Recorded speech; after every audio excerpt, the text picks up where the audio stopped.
गुरुजी, मुझे केदारनाथ धाम के बारे में कृपया बताइए। महेश, सावन के महीने में अधिक से अधिक लोग भगवान शिव के बारे में जानने के इच्छुक रहते हैं। बहुत से शिव भक्त भगवान शिव से जुड़ी कथाएं जानने के बारे में उत्सुक रहते हैं। सावन में ही बहुत से शिव भक्त उत्तराखंड में स्थित पावन केदारनाथ धाम की यात्रा करने की तैयारी भी करते हैं। केदारनाथ धाम एक पौराणिक हिंदू शिव मंदिर है। प्रत्येक वर्ष यहां लाखों श्रद्धालु शिव भक्त और विदेशों से भी यात्री महादेव के दर्शन करने और यहां की सुंदरता को निहारने के लिए आते हैं। इस स्थान की सुंदरता देखते ही बनती है।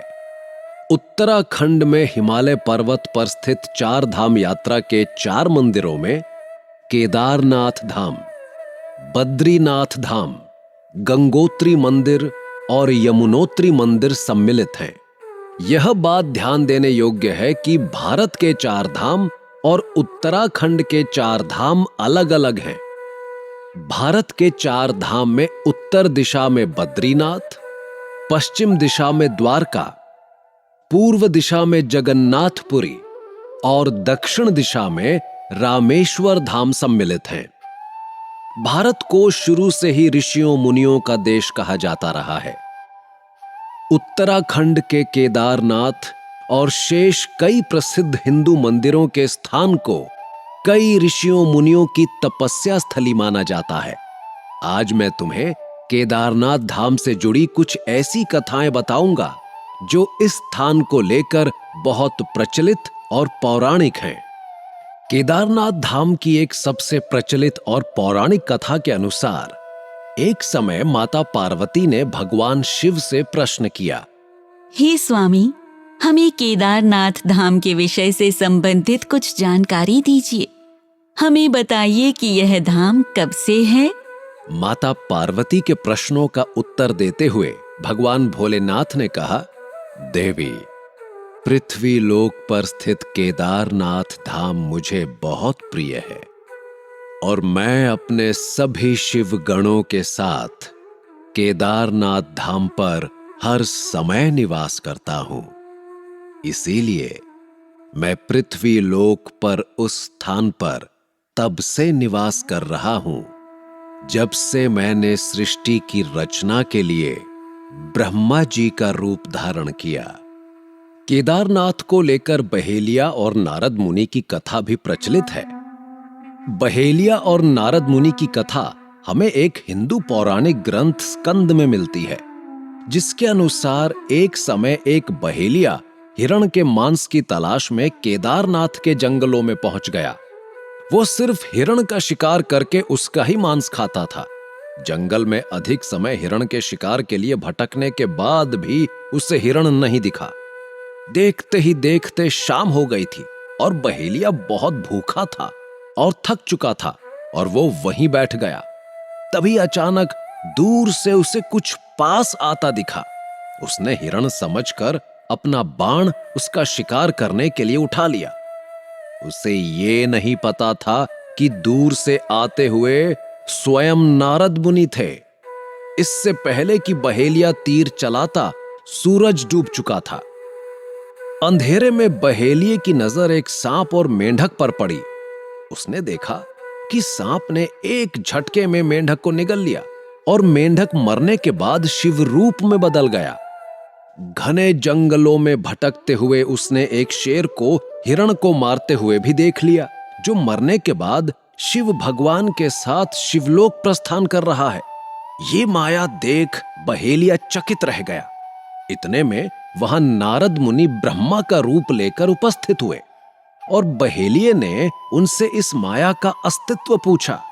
नारद मुनि ने बहेलिये को समझाया कि यह स्थान भगवान शिव से संबंधित है और यहां सभी पशु पक्षियों और किसी भी जीव जंतु को मरने के पश्चात मोक्ष की प्राप्ति होती है। ये सब सुनकर बहेलिया अपने आप को लेकर चिंतित होने लगा कि उसने अपनी भूख मिटाने के लिए न जाने कितने हिरणों और दूसरे जानवरों की हत्या की होगी। उसने नारद मुनि से अपने पाप कर्मों का समाधान जानना चाहा। तब नारद मुनि ने बहेलिया को शिव भक्ति का स्मरण कराया और उसके बाद बहेलिया ने बहुत लंबे समय तक केदारनाथ में रहकर शिव भगवान की तपस्या की और मृत्यु के पश्चात उसे मोक्ष की प्राप्ति हुई। गुरुजी, मैंने सुना है कि केदारनाथ के साथ पांडवों की भी कथा जुड़ी हुई है। हाँ महेश, केदारनाथ से जुड़ी पांडवों की कथा हिंदू धर्म में बहुत प्रचलित है।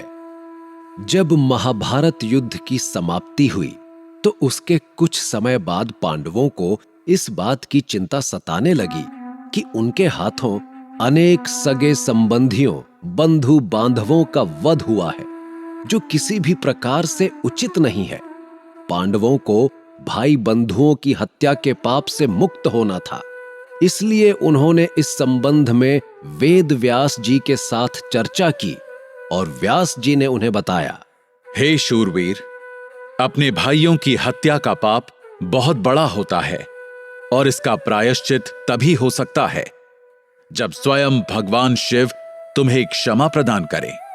लेकिन सत्य तो यह था कि भगवान शिव पांडवों से उस दौरान बिल्कुल प्रसन्न नहीं थे। पांडव भगवान शिव को खोजने लगे और विश्वनाथ जी के दर्शन के लिए काशी पहुंचे, परंतु दर्शन देने भगवान शिव वहां प्रकट नहीं हुए। उसके बाद पांडव केदारनाथ धाम की यात्रा पर चल दिए। उनके वहां पहुंचने की सूचना मिलते ही शिव भगवान ने एक भैंस का रूप धारण कर लिया और भैंसों के एक बड़े झुंड में सम्मिलित हो गए। उन्हें पहचानने के लिए पांडवों में सबसे बलशाली भीम गुफा का द्वार रोककर खड़े हो गए।